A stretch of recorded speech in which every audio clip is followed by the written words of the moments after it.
Dhyanamoolam Gurumurti Pujamoolam Gurupadam Mantramoolam Guru Akyam Mokshamoolam Guru Kripa. Om Shri Gurave Namah.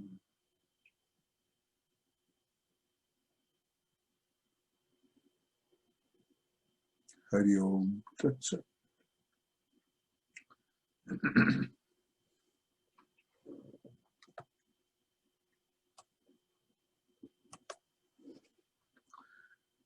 Now, today we have a question in this current modern times of this virus epidemic. So let me first read the question.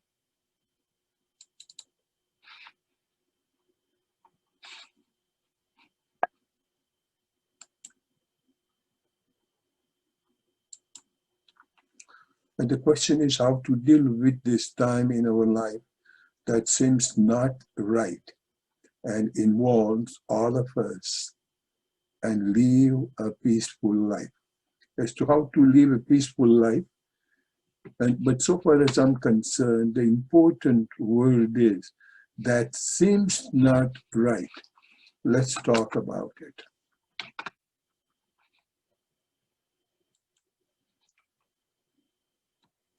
Now, first of all, we all know, and it is very common experience, that we feel painful, and we are not accepting this time to be a right time. And we all will love to have a peaceful life. Now, aren't both this request or both this suggestion seems contradicting? If there would not have been this epidemic, let us ask ourselves how peaceful life we have, how hyperactive life we have. And for that, sometimes we wish that let me get out somewhere far away from this hustle life.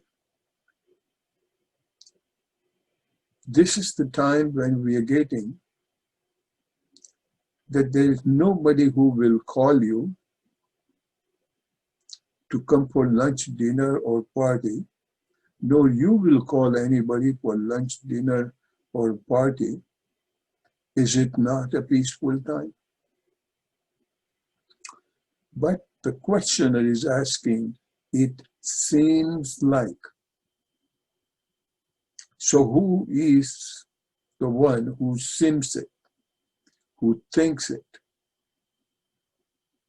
And at that stage in the game, there's nobody to blame, but to me it looks like it is a slight ignorance. And in our mind, we think it to be peaceful only when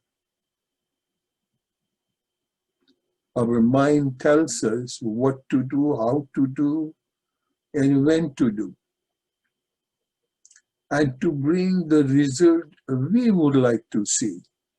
When that thing turns out to be the situation, we call that situation peaceful.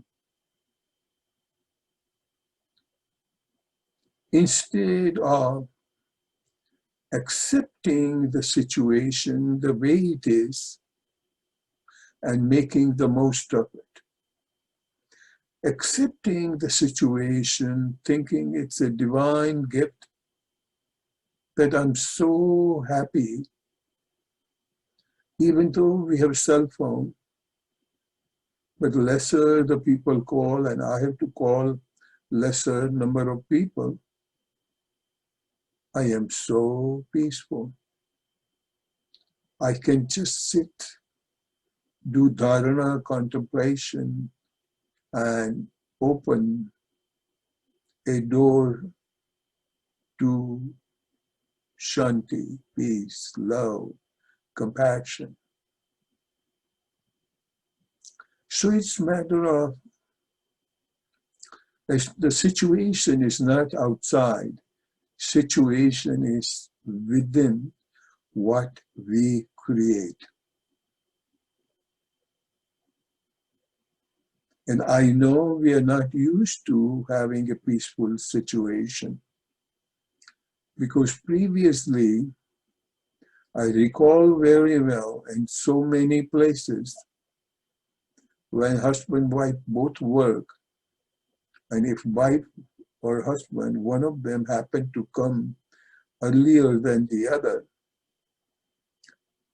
and the entire house is so peaceful. So they come on, they turn on the TV, then they turn on the radio, then they pick up the phone and call a couple people. Why? Because we cannot tolerate silence. We want some noise. We want the noise within, and the mind cannot rest in peaceful environment. Moment even any opportunity arise, we would like to talk and disturb the environment. We have heard the word like air pollution, but have we heard the word like light pollution and sound pollution?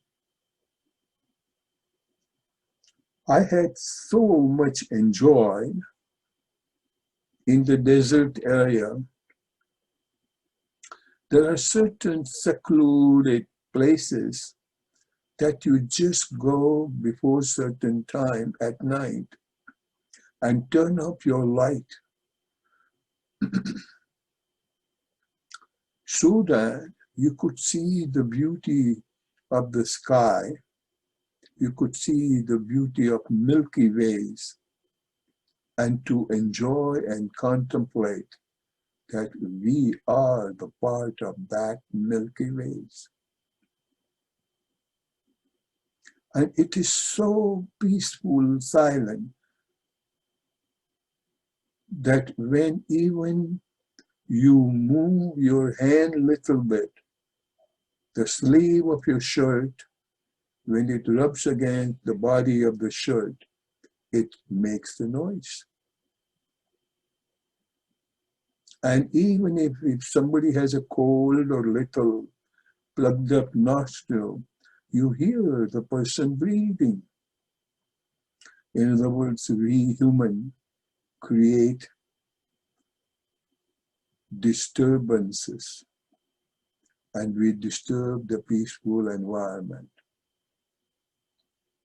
Forget about the turmoil that goes in our mind,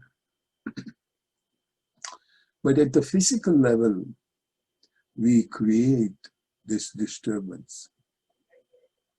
So to say, coming back to the question, and as I mentioned earlier, very important word, that it seems like the peace is disturbed and it's not peaceful. On the contrary, it is more conducive for the peaceful environment. And I'm not saying we contemplate 24 hours, but at least allocate some time for your spiritual practice.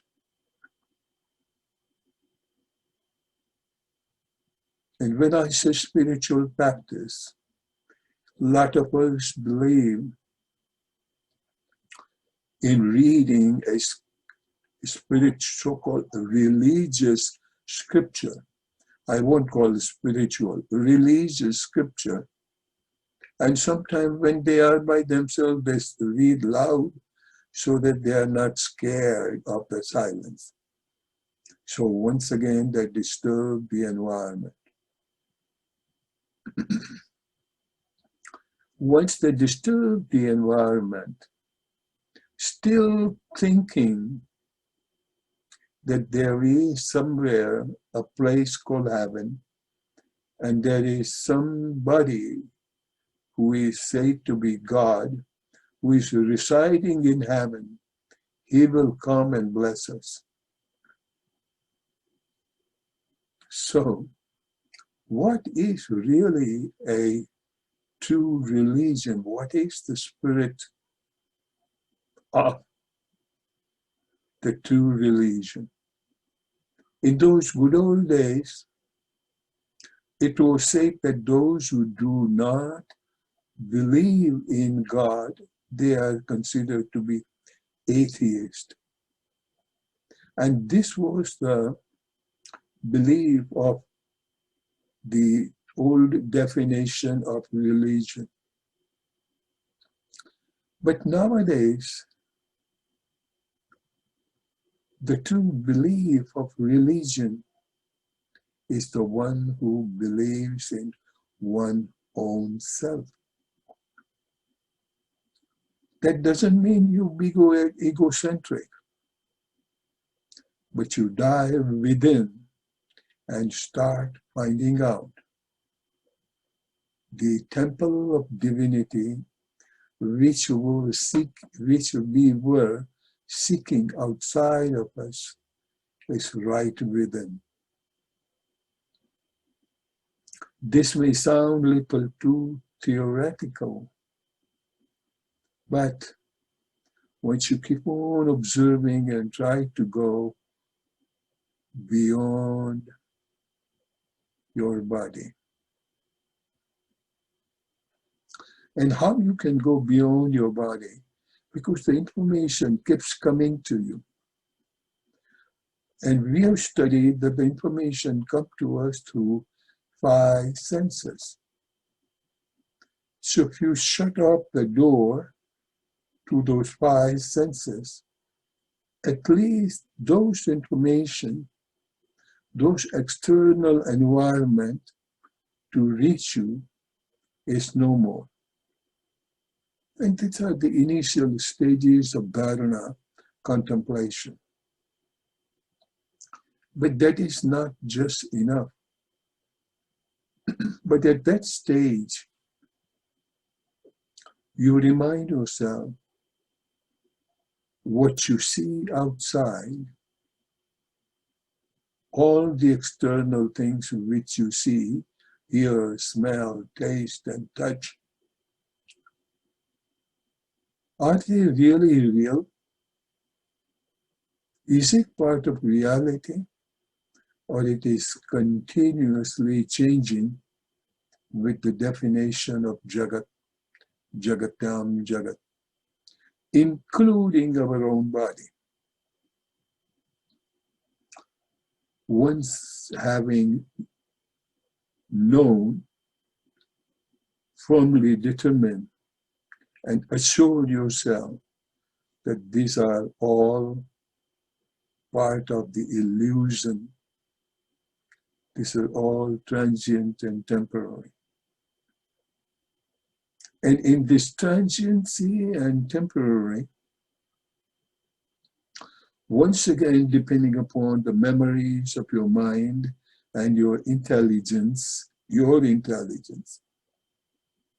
if you wanted to see the bright sun, and if it happened to be cloudy, your mind will make you miserable. Mind say, what a dull day. And if you just want to enjoy a nice little breezy environment and not too scorchy sun, and if it happened to be sunny there, He says, oh my God, it's so hot. So it appears like we seek, we look for unhappiness and or misery.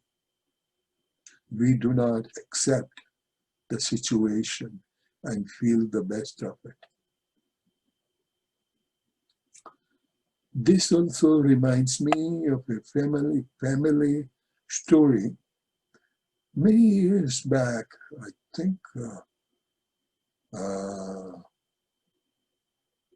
about 35 years back, when I was invited to Richmond, Virginia, I was a guest at a place, a friend of mine. And he, being the youngest son, he had to serve his family, meaning, elderly father and elderly mother, in their upper 80s. Parents would ask for him, and he will ask him to serve them. But at the same time, parents, father and mother, both like the youngest member in the family, a daughter. So they will appreciate and blame the younger son who does all the services. So the son was getting so annoyed, and son was thinking, why? I do the whole thing and I get the blame, while she doesn't do anything and she gets all the lovely treatment.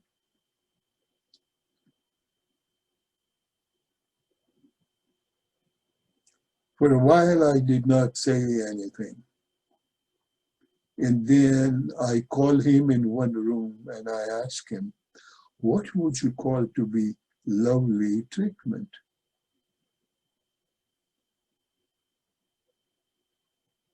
So he was expecting something different than what parents were giving him. Whatever other kind of talk about the business, family, and vacation, parents were talking to the daughter while he was told nothing but the work. And when the parents could not get the type of service they wanted younger son to have, and the younger son wasn't perfect as well, I understand that. But that son,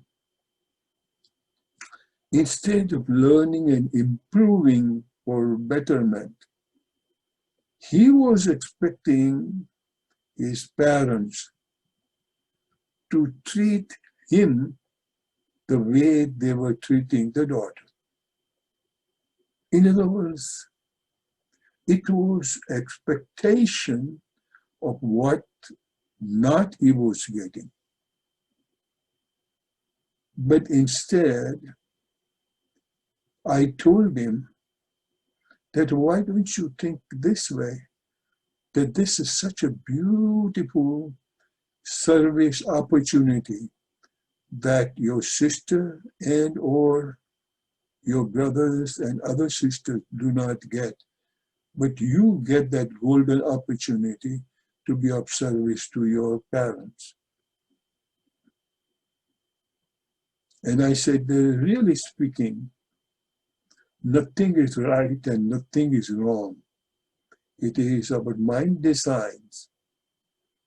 And whatever mind wants, and if that we do not get, we think my time is bad, or my parents don't love me. Instead, I told him, I said, look, I love you. Your parents love you too. That's the reason your parents expect you to serve them and not anybody else. And whether they expect or not, but you are getting this lovely opportunity And this lovely opportunity exists, but our expectation is different. That way, in this light, I had seen a small write-up, and that write-up says that it's not that the people don't love you enough, but our expectation is too high. We want certain ways our beloved people to love us. But when the situation happened to be different, and it's going to be different, because no two people will think alike. And the older the people, sometimes I think they are wiser, and they guide you, they talk to you, they behave with you, which is beneficial to you, more than it is beneficial to them. But our expectation is different. Our expectation is high.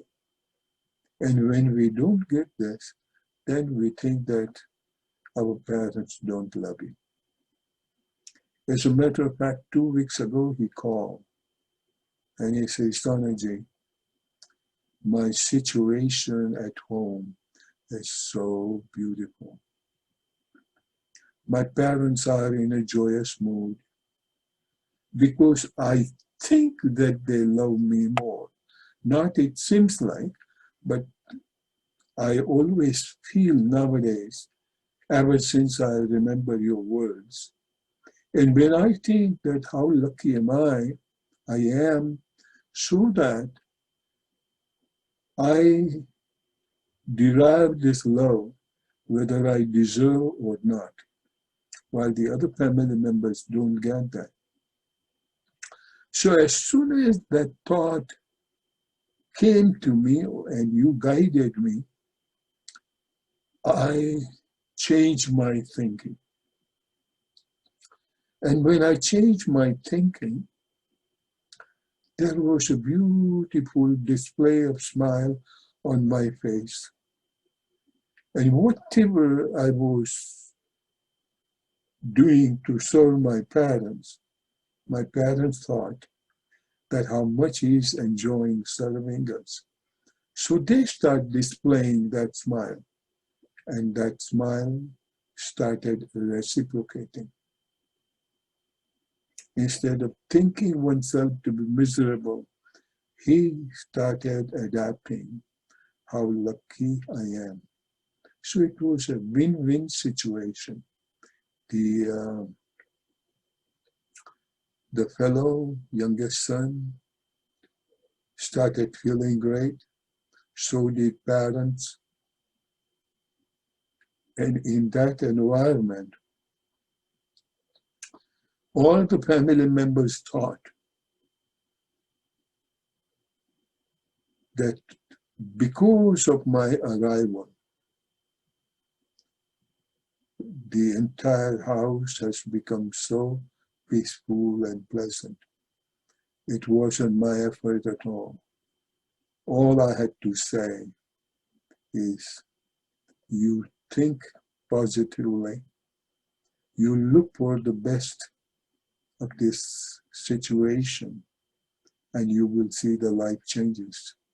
And thereafter, it's a reciprocity. It is a bouncing effect. Action, reaction, action, reaction. So the reaction becomes the action, and action becomes the reaction, and nothing but the smile, peace, and joy. And for this, one does not have to be with the other person.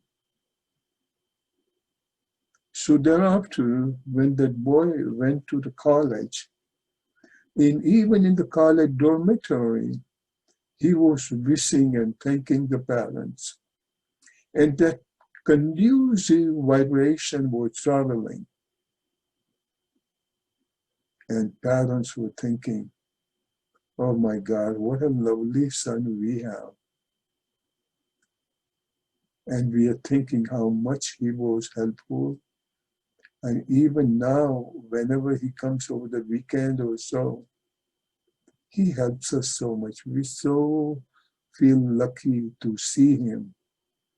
And we are so blessed to have a son like him. So they start thinking while the son is at the dormitory. And it was a win-win situation. So dear friend, it is all here, and not having in comparison or expectation.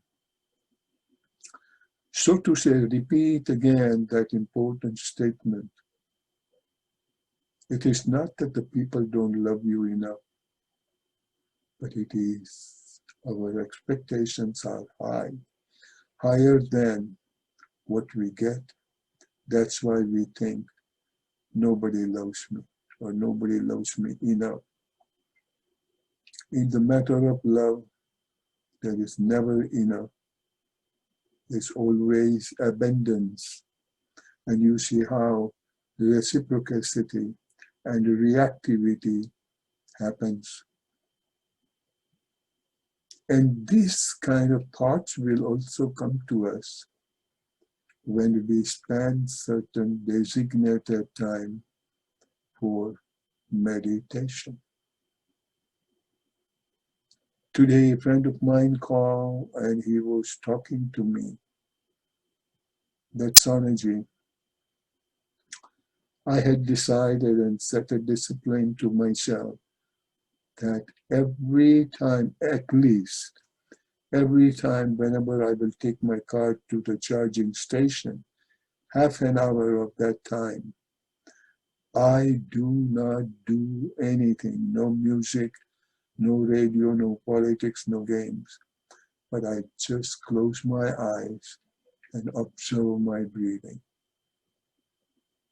That is dharana, and it can turn into meditation and just phenomenon, exposure to the opening of the window for the peace and seeing outside the world, which truly is inside the world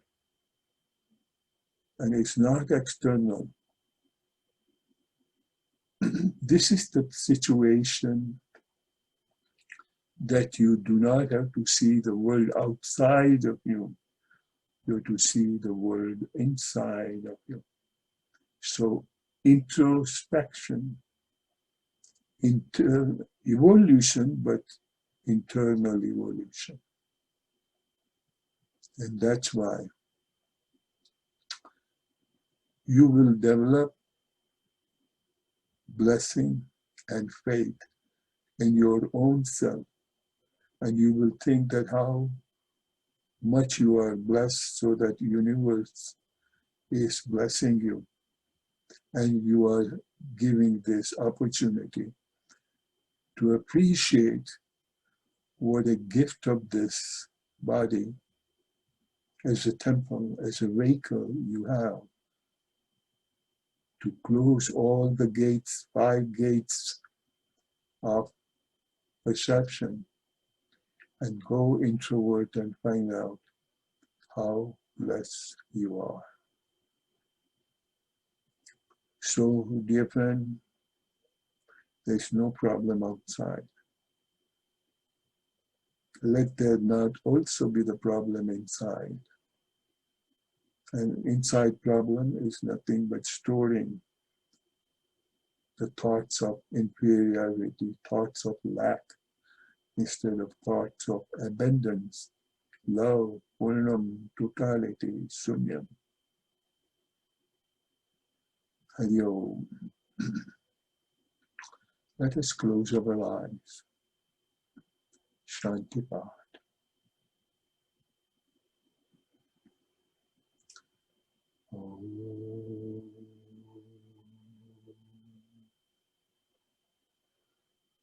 Pullamadaha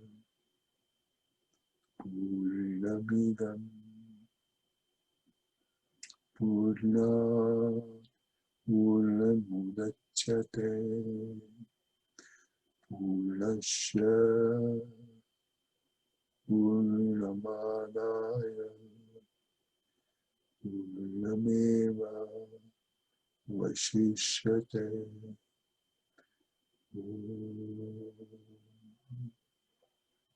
Shanti, Shanti, Shanti. Let us have our internal proclamation. I am whole, I am full, I am total, I am complete, I am perfect, I am Purnam, I am Sunyam in Purnam. I am rich in the knowledge. I am beautiful the way I am. I am a chosen one. I am a divine being. I am a divine being. I am a divine being. Hari Om. That's it. Remembering often, I am a chosen one. Everybody does not get this kind of opportunity. Hari Om.